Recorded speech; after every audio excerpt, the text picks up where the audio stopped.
A graça e a paz, meus amados irmãos, em Cristo Jesus. Vamos meditar aqui na palavra do Senhor, que está aqui em Mateus 24:36, que diz assim a palavra do Senhor: Porém, daquele dia e hora ninguém sabe, nem os anjos do céu, nem o Filho, mas unicamente o Pai. Meus amados irmãos, esse versículo aqui de Mateus 24:36, né? Que o Senhor disse aos discípulos, que diz assim, que porém, naquele dia e hora ninguém sabe, nem os anjos do céu, nem o Filho, mas unicamente o Pai.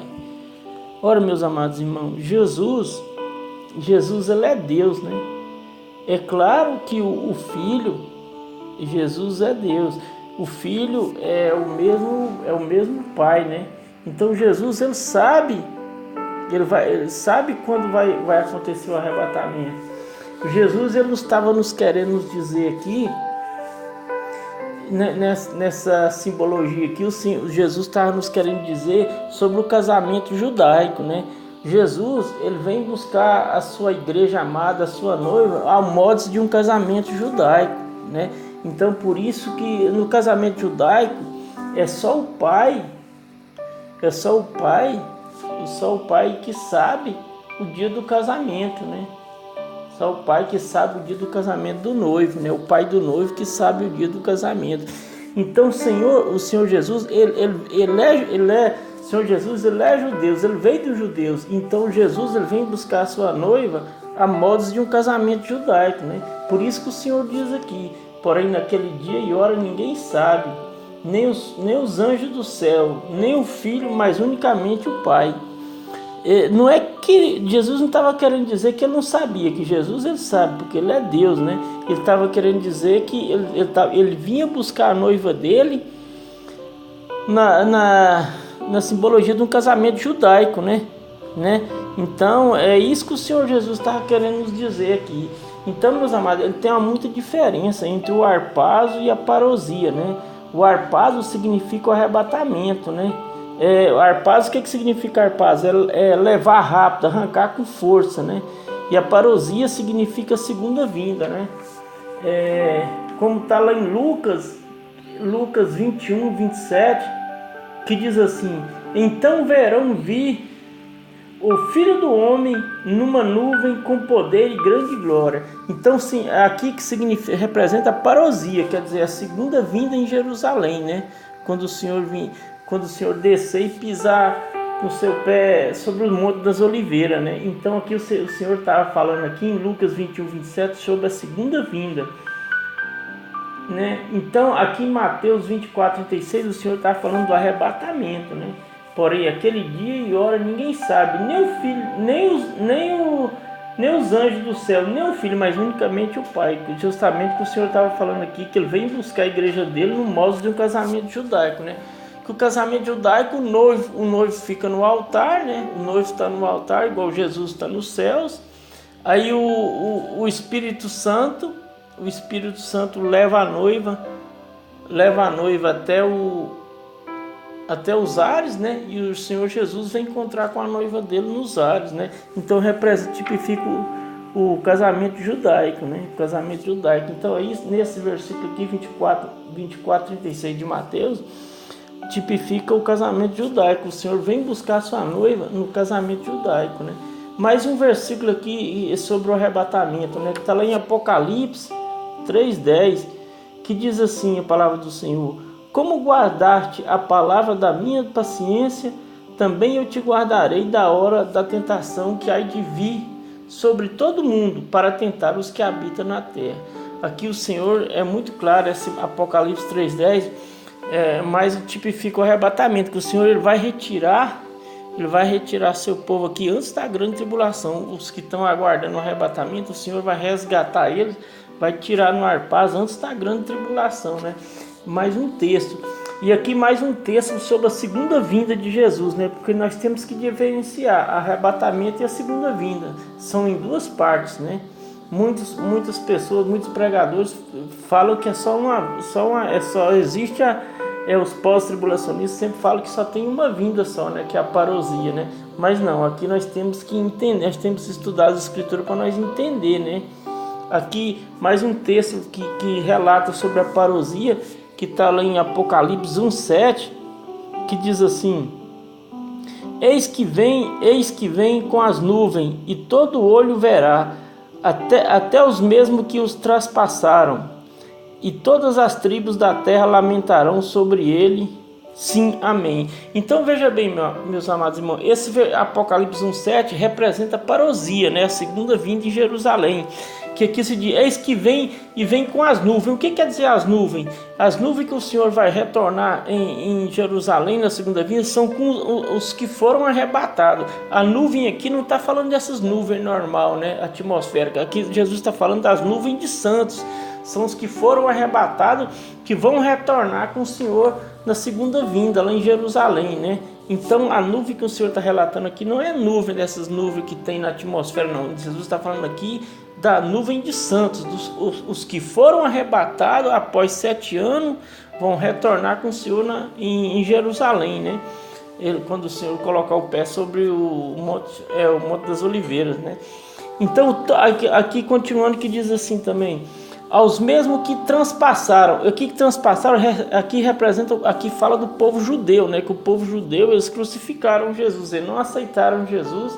Quando Jesus veio, eles não aceitaram Jesus e crucificaram Jesus, né? Então, quando aquele povo judeu vê Jesus, vê com as mãos todas ultrapassadas, aqueles mesmos ultrapassados, eles vão chorar. Por isso que fala aqui, lamentarão e chorarão. Eles vão lamentar. O povo judeu ali que eles vão aceitar Jesus na segunda vinda. Então, a hora que ele descer no Monte das Oliveiras, que ele vê a mão de Jesus furada, eles vão lamentar, eles vão chorar, né? Ali eles vão aceitar Jesus, né? O povo judeu, que todavia eles ainda não aceitaram Jesus, eles não aceitaram. Jesus veio para eles, mas eles não aceitaram, né, meus amados irmãos? Então a volta do Senhor é em duas partes, o arrebatamento e tem a segunda vinda. Após o momento que acontece a segunda vinda, a segunda vinda, você pode saber a data que ela vai acontecer. Após o arrebatamento, você conta 7 anos, o Senhor retornará com a sua igreja no Monte das Oliveiras, né? Então, a segunda vinda, você pode saber a data que ela vai acontecer. Agora, o arrebatamento, ninguém sabe a hora. Pode acontecer a qualquer momento, né?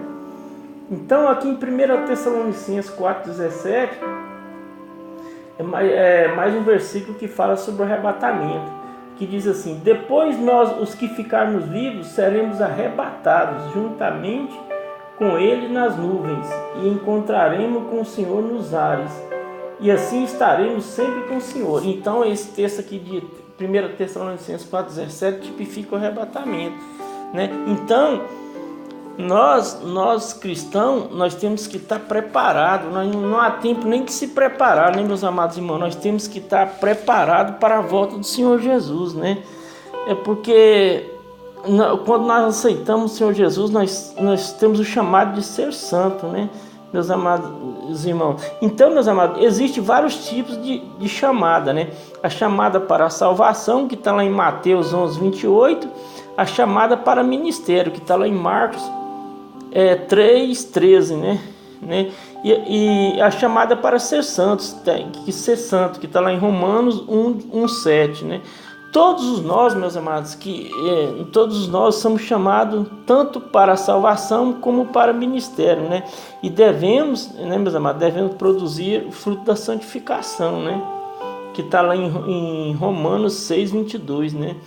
Então, meus amados, Paulo, ele se dirigiu aos crentes de Roma, dizendo: todos os que estáis em Roma, amados de Deus, chamados santos, graça e paz de Deus, nosso Pai e nosso Senhor Jesus Cristo. Romanos 1:7, né, meus amados? Em 1 Coríntios 1:2, Paulo se dirige aos irmãos de Corinto, né, meus amados, dizendo: a igreja de Deus que está em Corinto, aos santificados em Cristo Jesus, chamados santos, né, com todos os que em todo lugar invoca o nome do nosso Senhor Jesus Cristo e deles nosso, né? Que está lá em 1 Coríntios 1:2, né?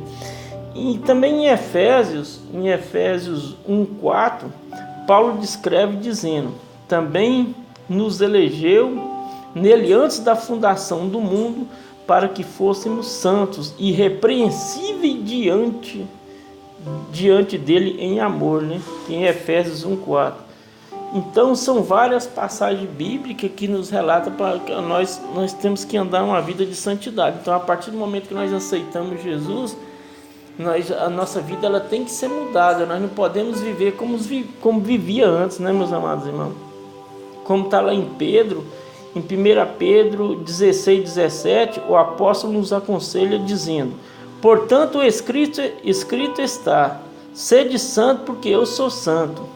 E se invocais por Pai aquele que sem acepção de pessoa julga segundo as obras de cada um, andai em temor durante o tempo da vossa peregrinação. Então, meus amados, nós somos peregrinos aqui nessa terra.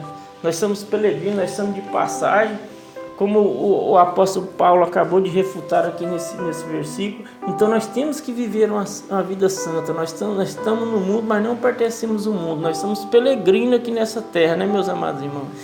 Então nós temos que aguardar a volta do Senhor Jesus, né? Apressando a volta do Senhor Jesus. O que é apressando? Nós vivemos em santidade, uma vida em santidade, em purificação, em consagração, aguardando a volta do Senhor Jesus, que a qualquer momento a trombeta vai soar, né? E só vai escutar o som da trombeta aqueles que tiver com a vida certa, uma vida correta diante dos olhos do Senhor Jesus, né, meus amados? Então eu deixo essa mensagem, meus amados, para vocês refletir e fiquem na paz do Senhor Jesus.